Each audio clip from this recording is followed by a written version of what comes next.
Hi, I'm Seamless, and today is Wednesday for like another hour and a half, and that means it's time for a new viewer track review video. If you would like to have one of your tracks featured in one of these videos, all you gotta do is head on over to the Discord link in the description of this video, and head on to the submissions channel, follow the rules, and be helped by the mods if that ever happens. But in general, that's how the videos are chosen. Well, that's why the videos are submitted and then they're chosen by me just randomly picking through the list every week. And today we begin with Papaya McFruity. Transkend Askend. There's a couple of interesting titles that I'm definitely not going to be able to pronounce correctly. This one is one of the easier ones, but there's some winners in this list. Words I'm not going to say right wise. Anyway, here comes Papaya McFruity.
Okay, that was Transkend Askend. Yeah. I feel like, was this done in reverse? Like, I feel like this was the intro, and then it eventually became a drop. Like, I almost recommend that if that wasn't the case, that you should just reverse it. Unless you're making a point about doing a song backwards, which actually kind of sounds like a neat idea. So while I was listening to this, when I normally detect in a song things that sound like a lot of stuff that I did when I was beginning, I usually think of quote unquote the solutions to those quote unquote problems that I had in order to, as for suggestions for things. But as time moves on, that particular experience is less and less relevant because I was new in 2004, and while it was true that I would have stuff that's kind of arranged like this, back then it was a little more important for that to not totally be the case. You'd be recommended that you alter structure and stuff, mostly just so that it can survive commercial playback or even regular playback. But commercial playback was even the only thing totally worth consideration back then. YouTube didn't come out until 2005, and that wasn't even YouTube as we understand it. Point is I'm not 100% sure that there's really anything wrong with this arrangement-wise. I don't know what you were trying to do. Excuse me. But it's not super bad. It just kind of feels like a collection of disparate loops that don't have any kind of cohesion to them. But I'm just philosophically struggling on the concept of whether or not that needs to be a thing. I'm going to assume it does, though. So let's recommend how we do about that. So this section.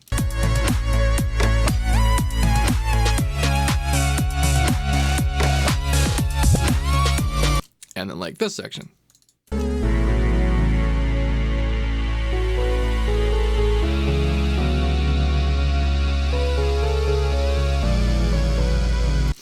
So this is us with a theme. You have a main theme in this track. It is happening this way. Is this for like a game or something? Or like because that would actually make a lot of sense with it being kind of as such. But I'm just going to assume that the goal was to try and turn this into a kind of more quote unquote regular song. I'm going to throw out some recommendations just for that. But it's not all that much because you have all the pieces. This is essentially like the main bit, chorus, drop stuff, and then this is sort of like the in-between breakdown stuff. But it's all the same progression. There's a bridge, and it's just timing and order of things that would need to be different. I want to try to do something. I bet you if I lower, is it gonna? Okay, can I bring it back? I can, because I'm gonna real quick use the actual playlist here to demonstrate what I'm talking about. So 4-bar chunks and stuff, right? Like you had most of that going on in that track, and we want to kind of keep that going for most sections. If I were to just sort of fill out what a song usually ends up being, it would kind of end up with this sort of sectionality. Yeah, okay. Can we see that last bit? Yeah, we can see all the stuff. Neat. So, DJ intro, actual intro, rise, drop, A and B, breakdown, rise, drop, outro. DJ intro is just a bunch of drums and bits and disparate nonsense that's just there to help it be easier for DJs to mix from track to track. The actual intro is where you debut the like main stuff, the like these things. You would build slowly from nothing, usually with low power, and just kind of ramp up on it over the course of the bars, and then you'd hit a big moment, and then you have your rise. It'd be basically what you were doing kind of in the intro here. And then you got your drop, which is mainly this. I think this is a 16-bar chunk, and then the B parts of that are usually the same thing, but with some difference in them. And this would probably be a neat time to introduce this element, so that when you have your breakdown, it could actually be this different other thing instead of just a repetition of the main theme, which is also perfectly viable. It's also viable to combine the break and the rise in the same 4-bar chunk.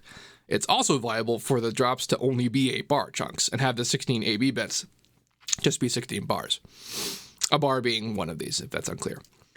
So this structure, like you literally could just copy and paste the stuff you have and layer it like this. It would already make it a more relatable piece of music in the most basic and expectational way. Like, and again, if that wasn't your goal, then cool, none of that was useful. But in case anyone else wanted tips on how to turn what might be like a theme sketch into something that could be like a big 11-minute track.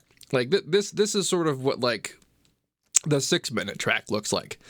And like the edits of things like these tend to get worked down to the radio edit versions. You pair off the DJ intro, reduce the outro, maybe combine your stuff and then whatever, like make it shorter. And then the big 11-minute epics are the ones that have like basically a whole different song in the intro that go through all the way through the theme before it gets to like the drop version of it. And then the breakdown might do that too. But it is still just the same musical material as is possessed like in these sections that I highlighted. Within here contains everything you need to do all that stuff I just said, if that was your goal. Cool. Otherwise, good job. Okay, so the mix on this part like kind of felt cool, but I could barely hear things that are happening on here, and I actually did have the mid-band off. I want that to be pointed out until I turned it back on in the middle of the song, because I was just kind of like, there's no high end anywhere, except for in the drop. It's actually a really nice, really dynamic mix. If this was something that's going to get used in some other kind of like visual property or something, this is actually something they would probably want. So, cool beans that. Coming up next, we have Fever Dream from Transient. Yeah. Wow, another really low-level track. Let's see how this goes.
that was some fun stuff.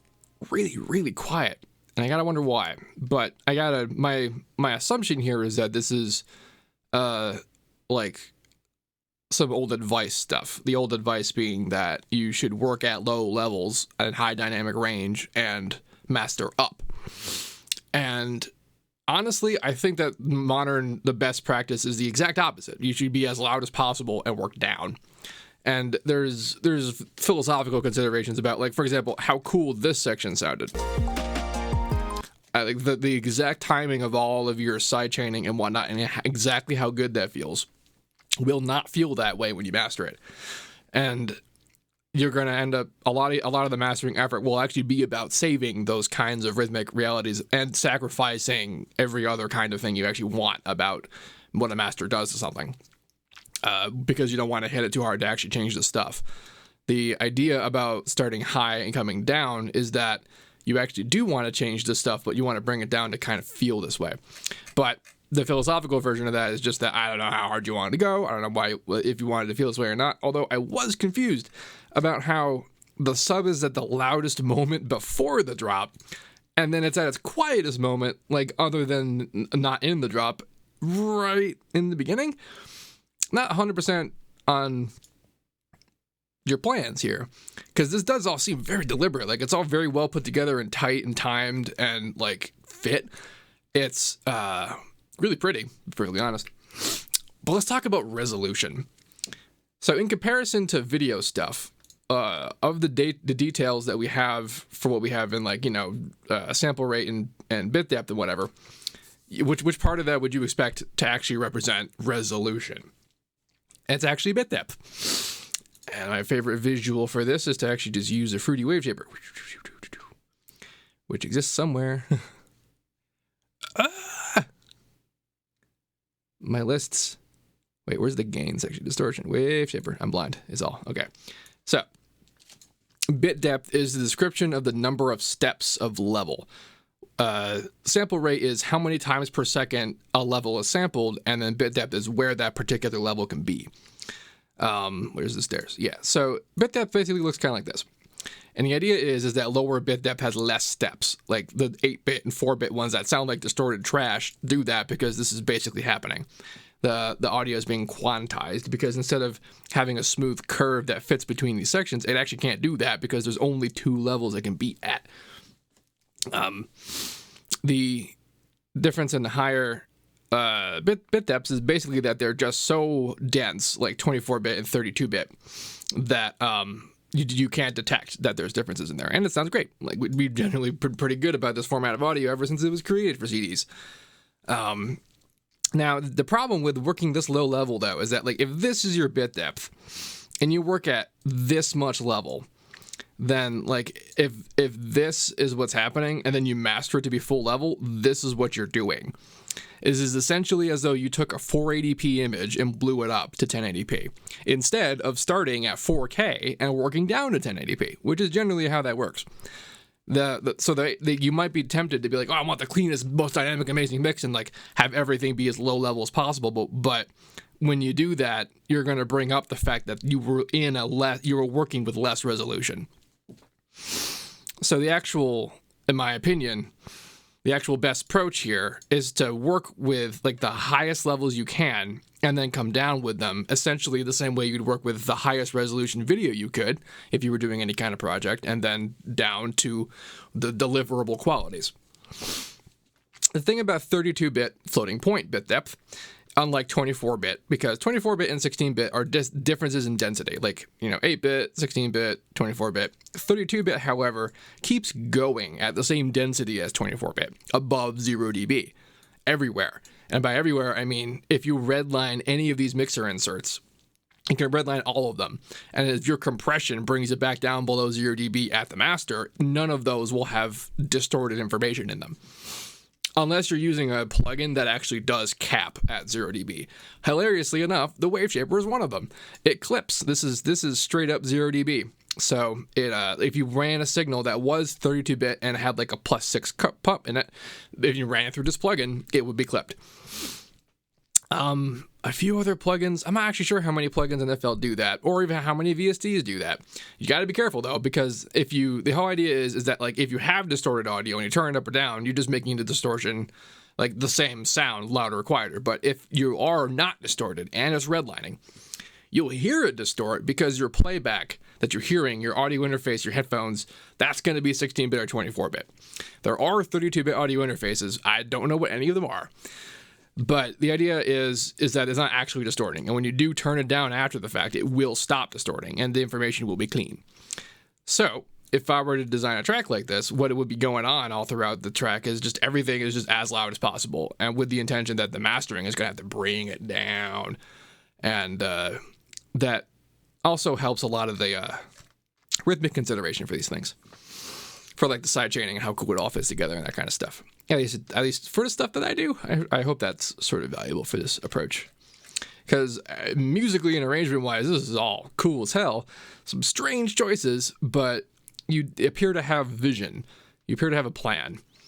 I would just, using that to help us with bit depth. Anyway, good jobs.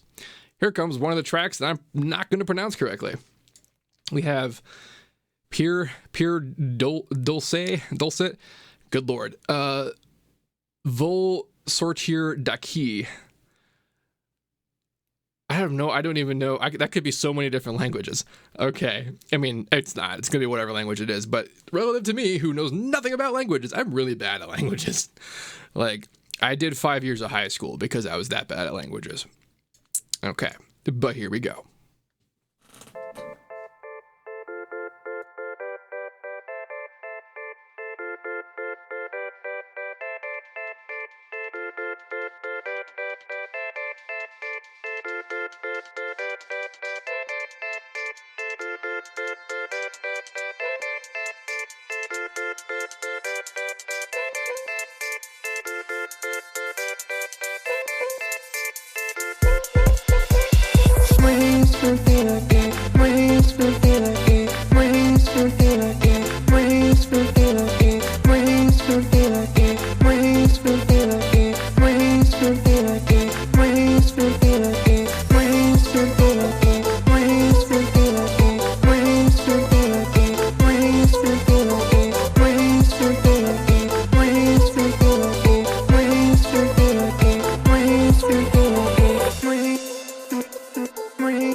Vull sortir d'aquí ara, estic pensant per dins, m'he cansat d'amagar-me, sols vull sortir d'aquí. Vull sortir d'aquí ara, estic pensant per dins, m'he cansat d'amagar-me, sols vull sortir d'aquí. Vull sortir d'aquí, vull sortir d'aquí, vull sortir d'aquí, vull sortir d'aquí, vull sortir d'aquí, vull sortir d'aquí,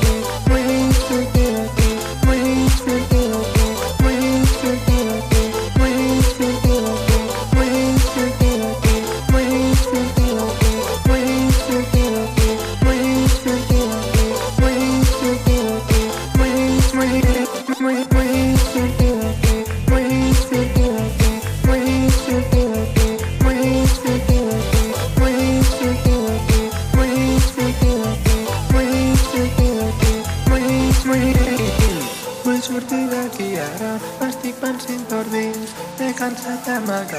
Sols vull sortir d'aquí, vull sortir d'aquí ara, estic pensant per dins, m'he cansat d'amagar-me, sols vull sortir d'aquí, vull sortir d'aquí ara, estic pensant per dins, m'he cansat d'amagar-me, sols vull sortir d'aquí, vull sortir d'aquí ara, estic pensant per dins, m'he cansat d'amagar-me, sols vull sortir d'aquí, vull sortir d'aquí ara, estic pensant per dins, m'he cansat d'amagar-me, sols vull sortir d'aquí.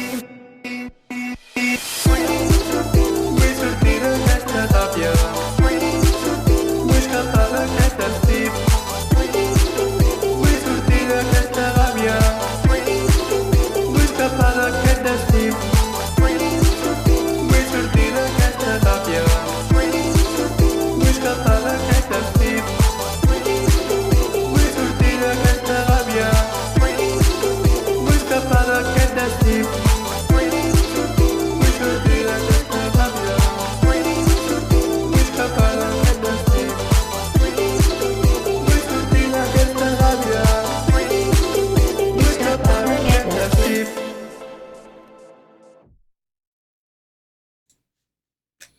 pretty okay. That, I guess now I know how to pronounce that. Kind of. I don't know if I can make my face do that, though. All right, so you might have noticed in the vector scope this whole time that it was kind of leaning. Not only that, but it wasn't all that wide. So the focuses I would recommend are really just zeroing in on your stereo. Like, the elements are great, the weight is fine. Not 100. I'm not big on how low this, like, how light the sub is, but if it is going to be this light, I might elongate your kick. Part of the reason why long kicks are usually annoying in louder bassy genres is because they interfere too long with the sub. But if the sub's not going to be there, you can fill it in with a long kick. Like, there's plenty of trance tracks that do that as like a matter of course. Like, I could hear the main instruments in here that were like mono and not much else, and they could have used some layering. That's like, if you're sort of blanking on the things you could do to kind of make stuff bigger, that's the easiest one, is just to make different kinds of things that are that thing and then put them all on top of each other, and then that'll eventually even out. But my recommendation for doing that is that every new layer you add should be less in level and also content than the previous one. Like, it should be less complicated, it should be less present, because they're all adding together and you're not trying to hear them all together. You're trying to have them all add up to something that's cool. So let's also talk about mouth smacks. So you might notice that happens a lot in my videos, and it's because I'm compressing the balls out of my voice. And that's because I'm not actually talking all that loudly. I'm talking at my regular kind of conversational volume. But how do you imagine that, like, vocalists manage not to do that when they're, like, pro singing, like, on stage or recording or whatever? Part of it is, like, yeah, they got technique to, like, not do that, and yeah, they know how to move their faces or whatever. But the other part of it is that they're so much louder than the mouth smacks on your face that you just can't really hear them that well, even if you're being compressed a lot, because that's how overpowering, like, their actual voice is. You can think of, like, the smacks in your voice as being the noise floor of the human mouth, and you want to be many bits away from that, space and time permitting, I suppose. Other than that, I might recommend some low passing. So this mix felt pretty okay. Like, it really only clipped kinda when the kick hit. Like, I mentioned this before, but if you're curious about how clipping shows up as frequency content in a track that, like an MP3 that doesn't have that content, what Edison does, what things that play MP3s do, is that they unpack it. MP3s are compressed, and they figure out what's happening, and then they come in. But if there's a clip section, and then one of those things that's happening is a big old flat waveform, what we're looking at in Edison is it having figured out the math of what that equals. And so we can see it happen, even though technically this is a clip. Isn't that interesting? Anyway, that's how you can see some MP3s that are just, like, full up here is because the material is just solid red. Indeed. Coming up now, we have Miracles by SixSided. Let's see what this is like.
That was really, really good. Like, this is extremely cinematic. It's, wow. Like, this is the sort of stuff I would have tried to do 10 years ago if I had all these tools. Like shreddage. And the strings and stuff. I have some bits about the mix and two things, well, really one thing about the music. And it's actually just about this intro.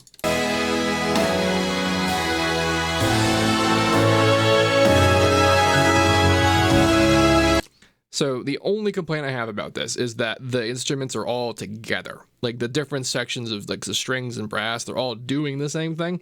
There's a piano in the background, and they had those kind of nice little like notes in between notes, and that should be true for the sections. Like when they're doing like nya, nya, nya, it could be like nya, nya, you know, like that kind of thing. That sort of counterpointy nonsense would make this feel way more authentic. But this still feels pretty good, and the kind of issue with the mix that gets real apparent right around here. Or here? Where's the... That was the first one, and then... I think it's pretty much fine from then on. This is pretty great. I like this section a lot. Oh yeah, that was the second thing I want to talk about. No, I guess that's still mix. Okay, mix. So how to solve this?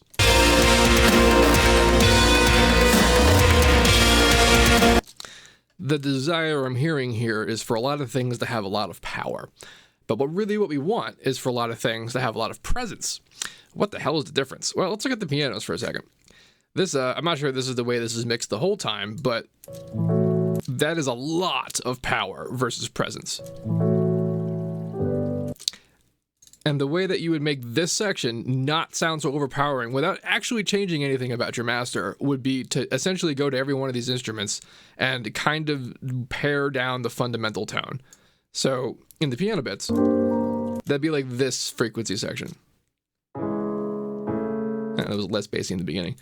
The idea being those bits of power are adding up and they're not really helping the tone. They're helping the note, like to know what note's happening and whatnot. But for the most part, we're not actually really looking to hear all the notes at once. We want to hear the stack of all the stuff. So like in here,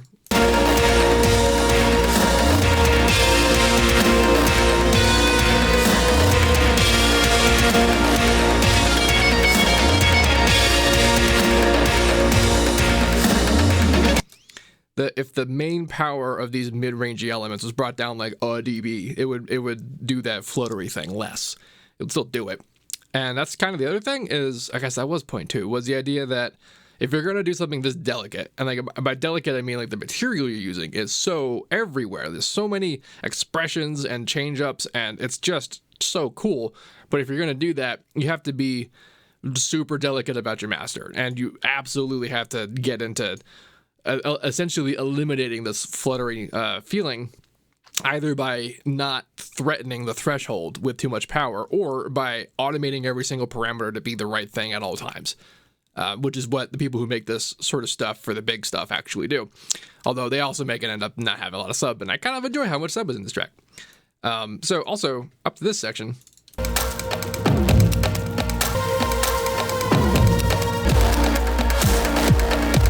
you know that bit in when you're watching a TV show or a movie and the dialogue is like a level and then all the effects and explosions and things are like 1,000 times louder and you gotta turn all your stuff down, but then they're still talking and you can't hear them and now you gotta put on subtitles.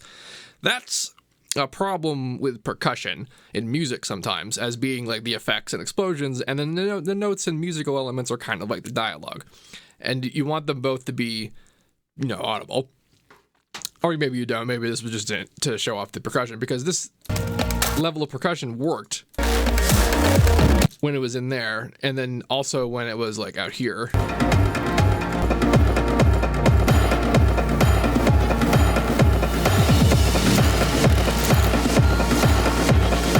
See, these explosions are actually kind of dark enough that they're not completely drowning out the rest of the stuff that's happening, even if it's pretty drony.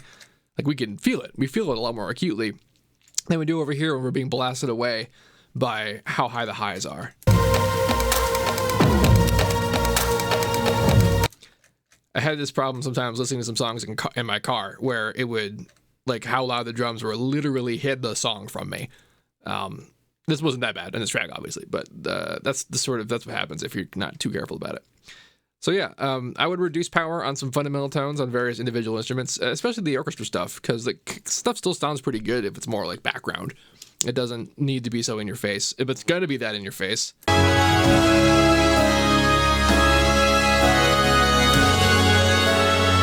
like there was a teensy bit of that flutter that happened in here too, and like instruments lower than a trumpet or the first violins don't really need their low mids, especially if you're going to bolster stuff with synthetic subs and things. If you are going to mix them like this, then you just want to be ready to mix them out whenever anything else comes in and stuff. Still though, such a good job. Like, this is so good. I feel like I've heard more of your stuff before. I probably have, but whatever, keep doing it, man. Good stuff. Okay. Here we have Dawn of the Day with Apture. This is how it was spelled in the file. I don't know if that's a typo. Tanksinatra. That's funny. Is that a person's name? Is that your name? All right, let's hear how this goes.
And then it ends.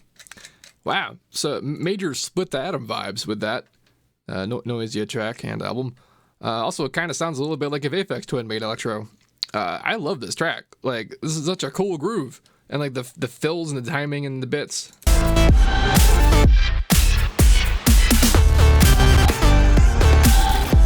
It's got that machine gun vibe too, doesn't it? I feel these influences.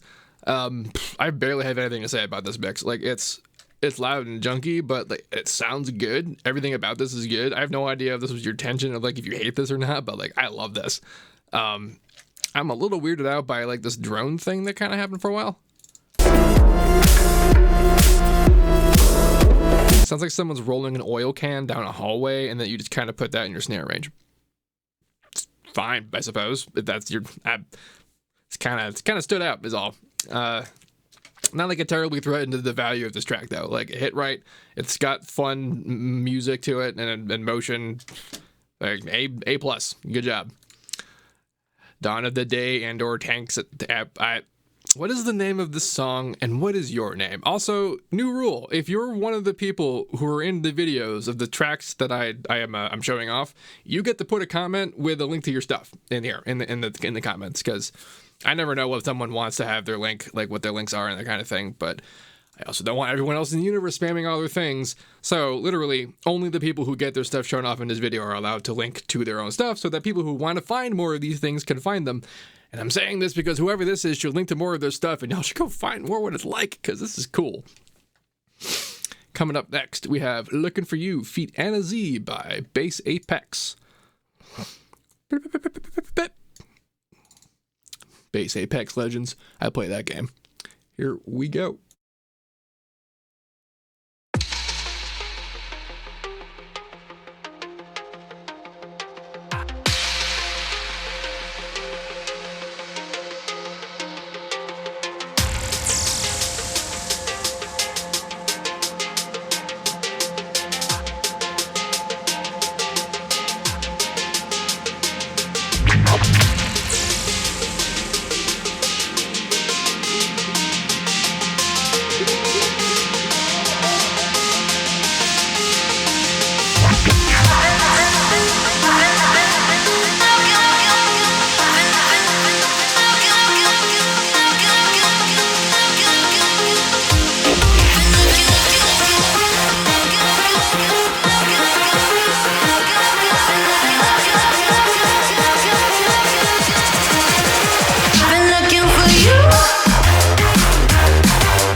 That was a crazy loud journey. It was very good. I have problems. The primary main issue of this track is that the vocal is way, way, way too loud. It is louder than everything else by like a lot. To the point where in the beginning, when this drop comes in, the drop doesn't have power in comparison because this was so loud that you expected a certain amount of like, okay, there's going to be more than this, and there's not. And one of those reasons actually also has to do with the stereo. Did you look at the vector scope throughout all of this? You're actually so stereo to the point of not being stereo. If you're so stereo that everything's happening everywhere, then that's essentially the same as being mono. There needs to be differences. There needs to be differences in the stuff. The individual sound design in this is excellent. Like in all the different, oh my God, hairs in my laser. The individual sound design is great. The rhythms are fine. Some of the modulations could be tweaked. Where was when we heard that one main bass kind of by itself? Because it was more gurgly noise than not. Is this it?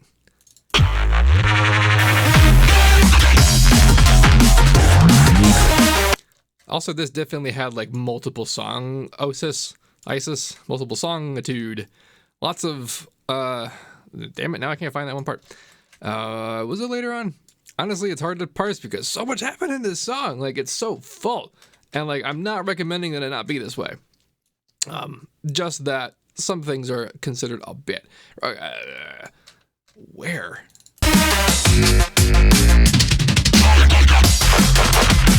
Actually, it's here. Okay. So then we hear it by itself right here.